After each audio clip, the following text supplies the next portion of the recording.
mga boss, kumusta po kayo dyan? Samahan niyo po kami dito sa ating ongoing project, Garden Grove sa Litran, Dasmariñas, Cavite mga boss, okay?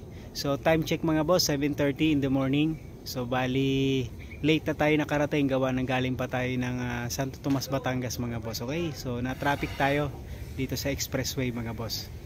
So kasama na natin yung tropa mga boss. So kahapon wala muna tayong trabaho dito sa Garden Grove, gawa ng pag Sunday bawal magpukpok, bawal mag-grind, so maingay yung mga trabaho natin ngayon mga boss, okay? So stop work muna tayo dito kahapon. So hopefully by Sunday makapagtrabaho tayo dito, papaalam tayo sa guard kung pwede mag pupukpok ng konti mga boss, okay? So yun, kasama natin yung motor ni Boss Jeff, gawa ng pipick up ni Boss Jeff yung roof para dito sa existing unit mga boss. Bali papalitan natin ng roof yung existing unit, gawa ng marami ng damage mga boss, okay? So halos bulok na yung roof sa pinakang existing mga boss. So si Boss Jeff na bahala magbiyahe nun, kasama si Fortuno the Port mga boss, okay? So kaya sinakay na natin yung motor ni Boss Jeff. So tara mga boss, check it out natin, let's go.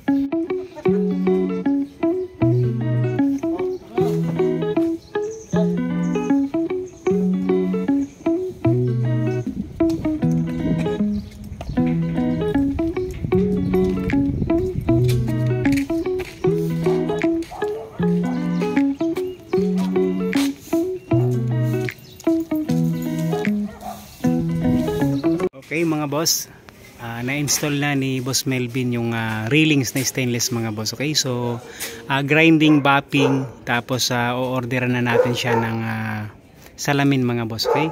So dito naman sa extension natin, dito sa service area mga boss, pinapa-revise ko kay Boss Berdan, pinapalakihan ko, gawa ng nag-request si client na malaki yung washing nila mga boss. So para magkasya dun yung washing tsaka yung sink mga boss, okay? So i-extend natin ng konti yung flooring natin dito sa laundry area mga boss, service area. So silipin natin sa loob mga boss. So yung preparation na yung mga tropa. Pamahaw na muna no, bago mag ano. So yung CR mga boss dito sa baba, ayan. So ito yung pinakang challenge mga boss sa amin, okay? So halos talagang titik-tikin lahat. So hindi kasi kakapit mga boss yung cemento adhesive natin tsaka yung tiles dito pagka hindi natin tinuklap yung mga original na plastering, gawa ng magkakapak yung gagapak yung ayan oh. So kailangan baklasin to mga boss, okay? Kailangan baklasin to. So yun yung pinakang challenge mga boss, kaya mapapansin nyo dito tayo nagtatagal sa mga ganitong scenario mga boss, okay? So sana maintindihan ng kliyente kung bakit ganito yung nagiging sistema natin mga boss, okay? So hindi pwedeng shortcut, so para mas kapit na kapit. So check natin sa taas mga boss. So yung CR sa taas mga boss, ganun din. So titik-tikin din mga boss, ayan. So kailangan kasi solid to, kailangan na lumabas yung pinakang original na concrete wall mga boss, okay? Ayan. So yung kisame mga boss nagawa na ni Boss Jeff, shout out kay Boss Jeff, okay? So mas pagagandahin pa natin to mga boss, lalagyan natin to ng WPC mga boss, okay? Abangan nyo mga boss. So ito para sa lagay ng sabon tsaka ng lotion mga boss. Sa baba ganun din, lalagyan din natin yan. So assignment ni Boss Melvin ngayon itong railings mga boss. So papalitan natin to ng stainless tsaka salamin din. Same with terrace mga boss, yung railings. Ito okay na siya mga boss. Okay, so orderan na natin to ng salamin, sukatan natin, tapos yung dun sa railings sa hagdanan mga boss. So ito yung mini terrace mga boss, yan. So pwede ka dito magkape, yan. So ito yung extension natin. So yung parating na bubong mga boss, dito yun nilalagay sa taas. Okay, so yun yung kukuhanin ni Boss Jeff ngayon. So ito yung master's bedroom mga boss.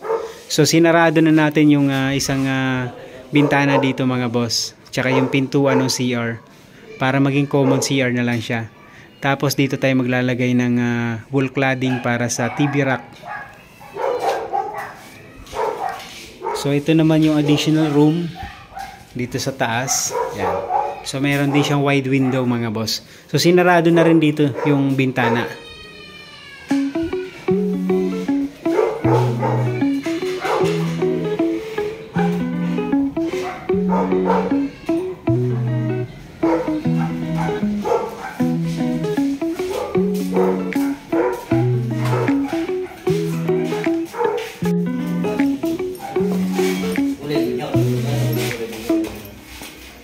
So yun, pamahaw muna mga boss.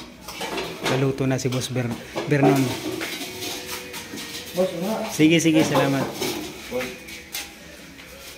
So pamahaw muna mga boss. So ito yung extension natin. Ito yung extension natin mga boss. Yan, nadali na rin ni Boss Jeff yung cove ceiling mga boss. So lalagay tayo dyan ng strip light, tapos pin light mga boss. So meron din tayong shadow light dito mga boss para dun sa TV rack mga boss. Yan. So yung outlet meron na rin. So lalagay tayo dito ng tiles tsaka WPC wall cladding mga boss. Okay, wall cladding. So meron din siyang dalawang wide window. So sinarado muna natin yan, gawa ng pansamantala, gawa ng wala tayong pasok kahapon Sunday. Tapos ito yung dating walls mga boss, dating wall to. So giniba para mas lumawak yung sala mga boss. Tapos yung breaker dito mga boss, yan.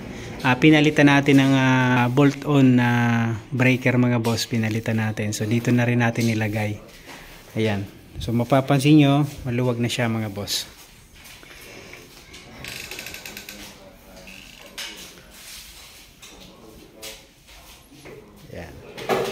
So ito ay ililipat natin to mga boss. So magiging bukas nito mga boss, palabas na itong pinto. Tapos yan, palabas na yung pinto niyan mga boss.